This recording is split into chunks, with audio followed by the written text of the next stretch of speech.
I know what you're thinking. This is about the future, isn't it? Well, actually, it's not. It's more about the past, today's episode. Today, we're going to go back to some of our childhoods and maybe relive a few things that maybe we got up on Saturday morning for, begged to go to Walmart for, or in some cases, in some cases, got a group of our friends together and squealed like little girls and said OMG before OMG was cool. So we're going to start off, this is my wife's, it's not mine, but it is from 2001, and it's an original NSYNC photo fan pack. Original sealed, never been opened. I do have to say, she got it for $5. She did really good. It's got the little reflector VIP backstage card on it. Original camera. This has never been opened. I mean, she got it for $5. It's actually pretty impressive because I've seen some of these in this condition run up to $45 on eBay. I don't get it, but I'm not a 15-year-old little girl back in 2001. So, nevertheless, it is a collectible, so it's going in the collection. Another thing we got, this is more in my wheelhouse. It's a good Hasbro Fantastic Four, the Human Torch. Got a good body on it. It is from 2021. So even though it looks old, it's actually not old, but it's retro-ish. I kind of overpaid for it, about average. These go for about 20 bucks on eBay. That's what I paid for it. So it's all right. Maybe in a few years we'll be up to 21. But we go back further, like we said we were gonna. We all remember Casper.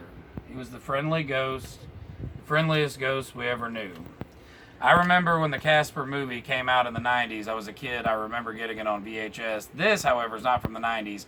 It's from 1970 with the book and original record. Now, as awesome as it looks, these only go for like 10 bucks, and that's what I paid for it. But I don't know. I figure they'll remake Casper eventually or do some kind of sequel where the other sequels never happen, which they do nowadays. So who knows? Maybe it'll go up. But a little further than 70, we go back to 1962, and we'll meet the Flintstones. This is a cut-ups card game. To be honest with you, I don't even know if the pieces are all in here.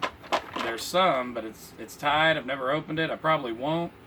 But, you know, to be honest, these things go for 17 bucks. I only paid 10, so, you know, there's probably a few bucks to be made on them. The box is decent. I mean, for 1962, it's decent. I might open it up one day. I do love Hanna-Barbera stuff, though, so I've always been a Flintstones guy. This, however, is more of my wife's style. Ever since we started collecting, she's really gotten into Raggedy Ann, and we have found stuff you would not believe what Raggedy Ann stuff goes for.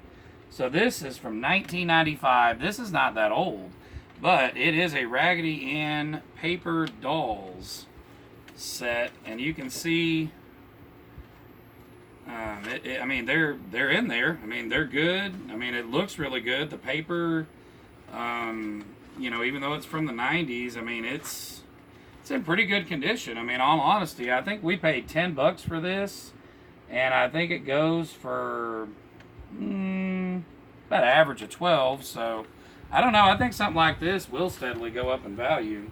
Speaking of Raggedy Ann's, she also, my wife, who she'll be on these videos eventually once she stops holding the camera. This is from, I believe, 1974. So this is a vintage Raggedy Ann dollhouse. It does have everything inside of it. Well, it did. It does have the little paper dollhouse in it. You have little things like the little furniture and stuff, and it's all, I mean, I have to say it's complete. And it's pretty decent. We paid 10 bucks for this thing. And this, I was very surprised. Again, it's crazy.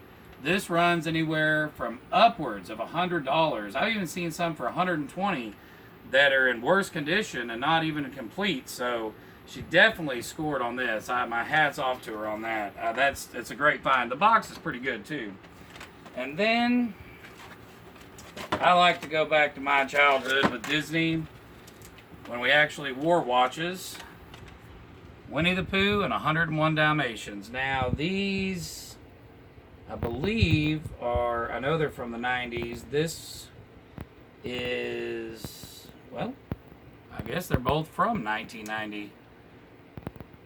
They're in good condition. Never opened.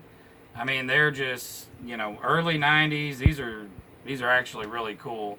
So these do go for around, I don't know, probably, if I'm remembering correctly, I couldn't really find one of these, but I found the other one. So these average about 30 bucks, and we paid, I think, 5 a piece. So yeah, I mean, they're still fat on the bacon on these two. Plus, I mean, growing up on Disney myself, I mean, I remember watching both of these as a kid, and the fact that these never been opened, it kind of amazes you how people went and bought these and never opened them. Speaking of watches and time, our last item on the video today, this is Looney Tunes, a collectible clock. I'll let you get in there on that. So this is actually from 1996, and it was originally sold at Walmart for $13.42, and surprisingly, it hasn't really went up that much in value. We paid $5 for, yeah, $5 for this. They go for 17, so I mean, it's a cute little clock, but since 1996, it really hadn't traveled through time all that well. But you know, at the end of the day, you find little things. Again, these are just things we went out at flea markets and found, and we've enjoyed finding these. I mean, I love finding odds and ends things. This was definitely something that my wife was like, oh my God, I had one of these. I remember this. I went to the concert, and I mean, I can just hear her screaming even today looking at this. But again, I mean, that's the thrill of the chase, the thrill of collecting, to do stuff like that, take you back, keep you here. And as always, I'm going to keep collecting, and I hope you guys do too. Yeah. Until next time.